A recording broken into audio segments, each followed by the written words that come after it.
Baiklah, seperti yang kita janjikan, kita bersama dalam wawancara Rampai Pagi secara virtual pada hari ini, iaitu segmen motivasi penjawat awam. Untuk tajuk pada hari inilah mengenai dengan pembelajaran semasa COVID-19, hikmah dan kelebihannya. Dan bersama kita di dalam talian, Yang Mulia Hajah Dayang Maimunah binti Haji Awang Husin, Pegawai Latihan Kanan daripada Institut Perkhidmatan Awam Jabatan Perdana Menteri. Assalamualaikum Puan.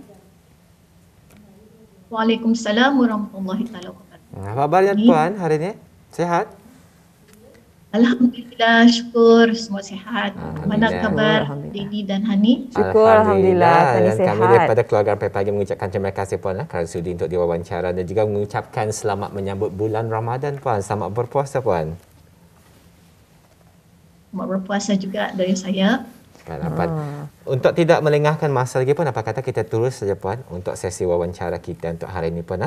Dan tajuk yang akan Tani bawakan, sama-sama Tani berigakan, sama-sama Tani dikupas isu ini hari ini ialah mengenai dengan pembelajaran semasa COVID-19 ni Puan. Kita akan melihat dari segi perspektif hikmah dan juga kelebihannya.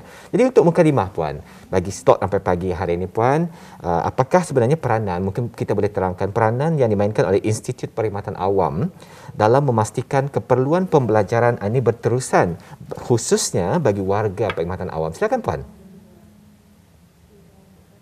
Terima kasih. Bismillahirrahmanirrahim. Alhamdulillahirabbil alamin wassalatu wassalamu ala asrafil anbiya'i wal mursalin wa ala alihi wa sahbihi ajma'in.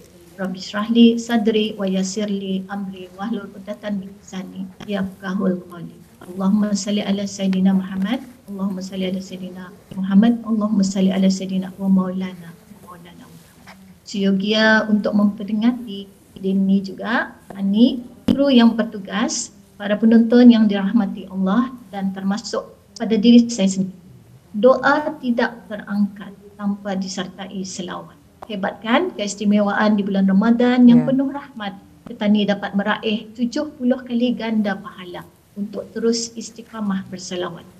Izinkan saya terlebih dahulu bagi mewakili Institut Perkhidmatan Awam untuk mengucapkan setinggi penghargaan dan terima kasih kepada Radio Television Brunei di atas peluang institut ini dengan diberikan slot wawancara Rampai Pagi pada pagi Jumaat 13 Ramadan 1443 bersamaan dengan 15 April 2022.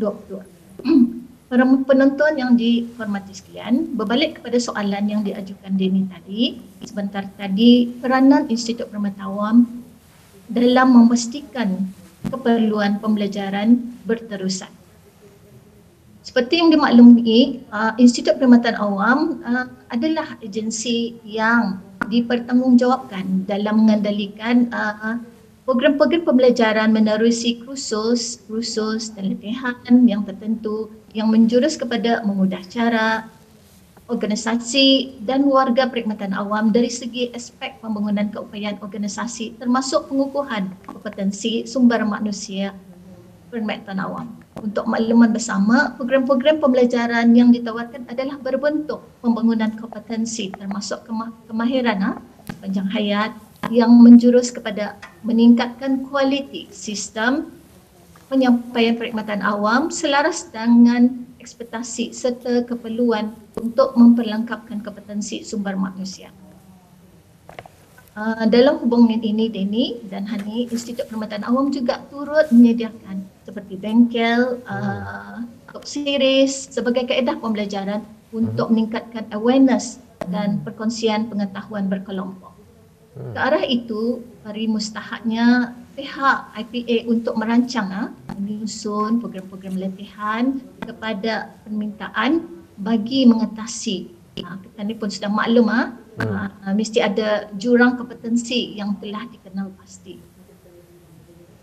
Ya, jadi telah pun Puan kongsikan tadi yang lazimnya Institut Perkhidmatan Awam ini akan mengadakan kursus dan bengkel latihan bagi meningkatkan pengetahuan dan juga kemahiran warga perkhidmatan awam.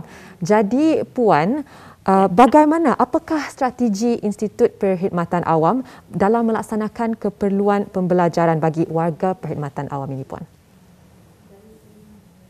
Terima kasih Hani. Ke arah memperluaskan keperluan latihan Perkhidmatan Awam, institut ini telah menubuhkan Stakeholder Liaison Committee SLC bagi setiap kementerian yang terdiri dari pengarah pentadbiran, ketua bahagian sumber manusia sebagai sebagai rakan strategik IPA di peringkat kementerian. Setiap ahli SLC ini adalah berperanan sebagai peneraju bagi menyelaraskan keperluan latihan di kementerian dan agensi-agensi di bawahnya sebagai nilai tambah pada program perancangan dan pembangunan pegawai dan kaki tangan masing-masing. Dalam hubungan ini juga Hani, IPA juga telah melantik pegawai vokal latihan sebagai HR ambassador di setiap kementerian jabatan yang berperanan sebagai change agent dalam menangani keperluan latihan organisasi masing-masing.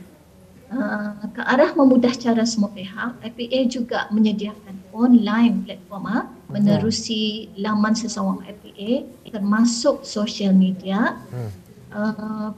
platform Facebook dan Instagram bagi memberikan senarai dan jadual program pembelajaran yang ditawarkan berdasarkan kepada perancangan latihan tahunan.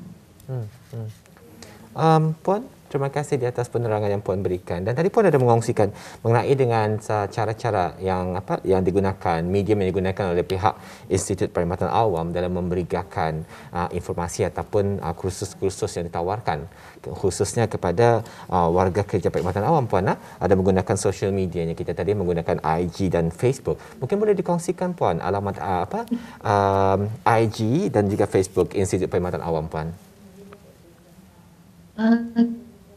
Sesawang IPA www.ipa.gov.bn, kalau IG ipa.bn.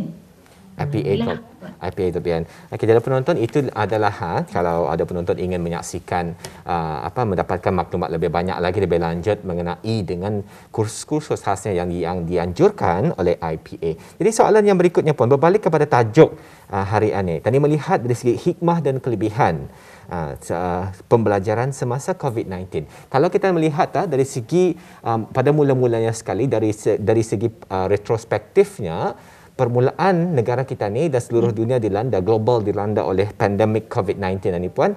Memang ni orang kita ni indah nyaman rasa, banyak kesukaran yang kita ni alami. Ada bahkan menganggapnya COVID-19 ni sebagai satu bencana, tapi sebenarnya kalau kita lihat dari segi yang positif Puan, sebenarnya terdapat hikmat dan juga rahmat di dalam bencana itu sendiri.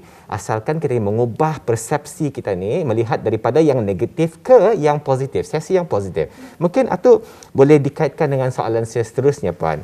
Kalau Puan boleh terangkan daripada pengamatan pihak Puan sendiri, daripada pengamatan pihak IPA sendiri, apakah dia hikmah daripada pandemik COVID-19 khususnya kepada organisasi dan juga ekspektasi warga perkhidmatan awam secara amnya Puan? Okey. Sebelum saya menjawab soalan tersebut Denny, boleh saya ajukan soalan pada Denny dan Hanif? Ya. Silakan Puan. InsyaAllah Puan. Sip. Apa yang terkesan pada Dini dan Hani semasa COVID yang melanda negara Brunei, yang mana kita ni telah mengalami dan juga melalui gelombang 1 dan 2. Kalau bagi saya sendiri Puan, yang terkesan pada yang terkesan memang cara kita ni berkomunikasi memang tidak sama seperti masa-masa yang lain. Contohnya saja kita sekarang ini kita bertemu dan mengadakan wawancara secara virtual bersama dengan Puan, bukannya face to face kata orang kan. Itulah salah satu daripada perkara yang terkesanlah semasa pandemik COVID-19 ini. Bagaimana pula dengan Dini? Kalau saya sendiri memang cukup setuju, memang berkongsi pengamatan yang sama dan juga pengalaman yang sama ni Puan, di mana apabila berlakunya COVID-19 di negara kita ni, jadi pelbagai cara kita ni melakukan aktivitas kita ni seharian ni terpaksa diubah menurut SOP yang dikenakan oleh pihak kerajaan Puan. Ya, norma baharu kita ni okey. Terima kasih tadi atas perkongsiannya. Memang merata-rata kesan yang selalu kita dengar sebagaimana yang kita maklum kalau kata ni selaku manusia memang melalui seperti terkejut kalau mendengar baru tu yang pertama, COVID pertama. Terkejut sama seperti saya. Ada perasaan khawatir, takut, tidak tahu apa pengakhirannya, dan ada juga yang sedih apabila kehilangan insan-insan kesayangan dan keliru bagaimana virus yang lebih kecil dan sel darah manusia boleh membawa kepada tragedi global. Jadi alhamdulillah banyak hikmah di sebalik pandemik COVID-19 yang terkesan seperti mana yang tadi dikongsikan Denny dan Hania, yang mana telah banyak membagi kita pengajaran di organisasi cara dalam pelaksanaan Ketani, macam mana Ketani buat perancangan latihan, khususnya pengalaman bagi Institut Perkhidmatan Awam sendiri ke arah memastikan kelangsungan penyampaian pembelajaran. Pertama, COVID-19 ni mengajar kita untuk menjadi pegawai dan kaki tangan yang lebih fokus dan bijak dalam melaksanakan setiap perancangan, termasuk mengadaptasi strategik khusus dalam situasi luar jangka tersebut. Sebagai misal, Institut Perkhidmatan Awam telah banyak menyusun atur semula strategi pembelajaran yang sebelum ini hanya dibuat secara fizikal atau bersemuka. Dan kepada pembelajaran atas talian seperti mana tadi kan Hani dan Denny maklumkan Ketani secara virtual. Jadi IPA pun serupa juga. IPA mengandalkan secara talian dan juga hybrid rekuman daripada pembelajaran talian dan fizikal yang juga merupakan norma baharu kepada IPA. Kelebihan daripada strategi ini bukan sahaja berupa memastikan keseimbangan pembelajaran, malahan telah meningkatkan jumlah penyertaan. Untuk makluman Denny dan Hani, semalam Institut Perkhidmatan Awam telah mengendalikan program Ramadan series secara atas talian. Alhamdulillah penyertaannya di luar jangkaan institut. Jadi sebanyak 262 peserta telah ikut serta dari 13 kementerian dan juga JLC. Sesi tersebut yang bermula dari jam 9 pagi hingga 11.30 pagi saja. Lebih kurang 2 jam 30 minit. Melalui kaedah-kaedah pembelajaran norma baharu ini, peserta akan dapat memantau progres dan meningkatkan kompetensi masing-masing secara progresif. Kedua, kita mengambil iktibar daripada situasi pandemik, keperluan komunikasi dan kolaborasi di atas talian juga turut meningkat dalam mana semua pihak terpaksa mau indah mau Ketani menerima juga pakai platform online meeting like this juga collaboration demi memastikan kelancaran operasi organisasi Ketani, termasuk keperluan Institut Perkhidmatan Awam untuk turut melihat kaedah pembelajaran atas talian dimanfaatkan sebagai norma baru. Seperti yang saya nyatakan tadi, Denny dan Hani, di sebalik kejayaan yang dilaksanakan bagi program Ramadan Talk Series yang kemarin berjalan itu, keupayaan dapat dikendalikan secara concurrent bagi 4 breakout session dengan menjemput 4 orang pegawai penyampai dari beberapa agensi kerajaan. Syukur, alhamdulillah, kejayaan ini adalah komitmen yang tinggi dan penglibatan di belakang tabir back-end teams kerja kami berpasukan yang kukuh, hubungan kerja yang sangat baik. Secara tidak langsung terbentuk juga kemahiran penggunaan online meeting sudah dapat diolahkan sepenuhnya by hook or by crook sama ada mahu atau tidak mahu, mesti juga Ketani mempelajari, mesti juga Ketani gunakan sebab penggunaan Zoom online meeting ini salah satu pilihan yang sudah kebiasaan digunakan di era masa ini.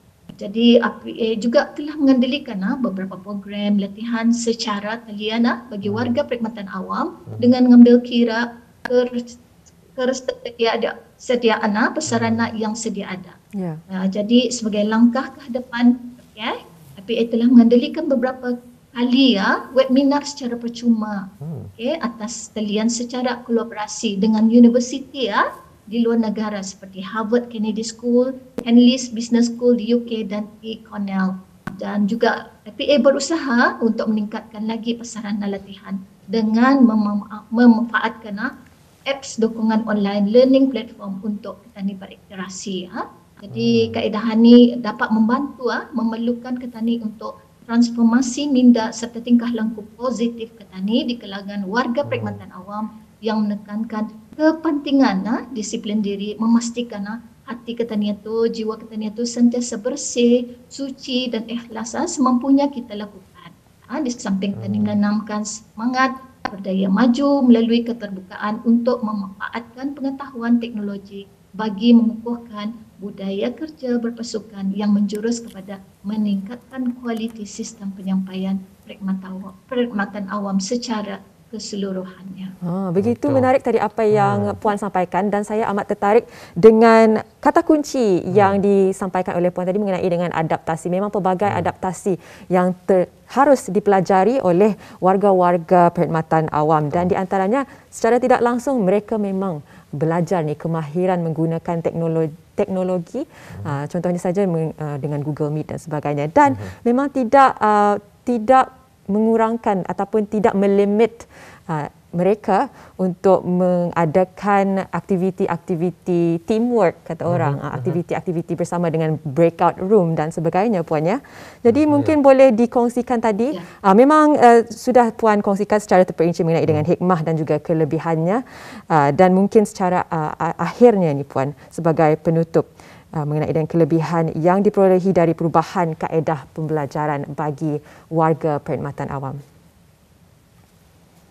Terima kasih Hani. Dengan mengambil kira perubahan sekitaran dan budaya kerja ketani dalam norma baharu tersebut, hakikat yang perlu kita terima sebagai warga perkhidmatan awam adalah tentang keperluan ketani macam mana ketani mengadaptasi budaya kerja ketani, tingkah laku organisasi khususnya untuk meraih manfaat dan memarcu transformasi digital governance. Jadi dalam hubungan ini Hani dan Deni, perubahan kaedah dan sekitaran pembelajaran yang perlu ketani dapani adalah bagi warga perkhidmatan awam untuk seterusnya meningkatkan tahap literasi digital yang menjurus kepada meningkatkan keupayaan sistem penyampaian perkhidmatan dalam jangka masa terdekat dan sederhana. Dengan adanya perubahan persekitaran masa ini, menerusi penggunaan digital media banyak memberi ketani pilihan untuk ketani terokai dan memanfaatkan bagi meningkatkan ilmu dan kualiti kehidupan. Selain ada kemahuan, selagi ketani ada kemahuan Dini dan Hani, ketani takut untuk belajar ilmu, kemahiran dan perkara baru selagi ia tidak melanggar batasan akidah dan hukum syarak. Jadi dalam hal ini Institut Perkhidmatan Awam akan sentiasa berusaha untuk memperkayakan kaedah pembelajaran secara online dan hybrid learning yang terbukti lebih produktif dan liputan capaian yang lebih luas. Perkara ini adalah selaras dengan keperluan untuk melahirkan generasi warga perkhidmatan awam yang celik digital bagi mendukung aspirasi dan menjayakan pelbagai inisiatif digital governance. Jadinya saya akan mengkongsikan sedikit bahan. Okay. Ya, kita akan. Baiklah Puan, teruskan. Berdasarkan kaedah pembelajaran di IPA adalah berdasarkan indragogi, iaitu pembelajaran dewasa yang dipopulari oleh Charles Jennings dengan model 70-20 seperti yang tertera masa ini dalam merangka isi kandungan program latihan. Kalau Hani dan Dini nampak sana ada 70% on the job experience. Maknanya di sini pengalaman ketani sendiri penglibatan ketani dalam ketani pekerjaan seperti pengendalian projek, mengetuai bahagian, tanggungjawab dan manakala 20% adalah hubungan ketani ketani lihat sana informal learning. Apa maksudnya di sana? Ketani menerima maklum balas ketani, penilaian prestasi ketani ada mentor mentee, coaching melalui ketani ada sharing ketani lari join join online profesional penglibatan perbincangan. Manakala 10% adalah pembelajaran formal seperti bengkel, seminar dan forum. yang mana Institut Perkhidmatan Awam pada setiap tahun menawarkan program-program latihan. Jadi untuk makluman auda penonton, pihak Institut Perkhidmatan Awam ada menyediakan kursus-kursus relevan dengan pemberian perkhidmatan habis kita. Boleh juga melayari laman sesawang IPA jika ingin mengikutinya. Ya. Alhamdulillah Puan Cha, terima kasih di atas penerangan yang telah diberikan oleh pihak Puan, dan sekali lagi kami ingin kongsikan kepada penonton Rampai Pagi hari ini, jika BIS kita ingin mendapatkan maklumat lanjut terutamanya mengenai dengan kursus-kursus ataupun bengkel-bengkel yang ditawarkan oleh Institut Perkhidmatan Awam, BIS kita boleh saja terus melayari laman sesawang mereka di ipa.gov.bn ataupun menggunakan social media seperti Facebook dan juga Instagram di akaun ipa.bn. Ya, betul sekali, dan ini adalah salah satu cara bagi warga-warga perkhidmatan untuk mempertingkatkan ilmu pengetahuan dan juga kemahiran warga perkhidmatan awam, terutamanya kemahiran yang berguna pada masa kini. Baiklah Puan, nampaknya kita sudah berada di penghujung wawancara kita pada hari ini. Kami sebagai wakil Rampai Pagi ingin mengucapkan terima kasih dan selamat berpuasa kita ucapkan. Assalamualaikum dan jumpa lagi Puan. Jaga diri Puan. Assalamualaikum warahmatullahi wabarakatuh. Terima kasih kembali.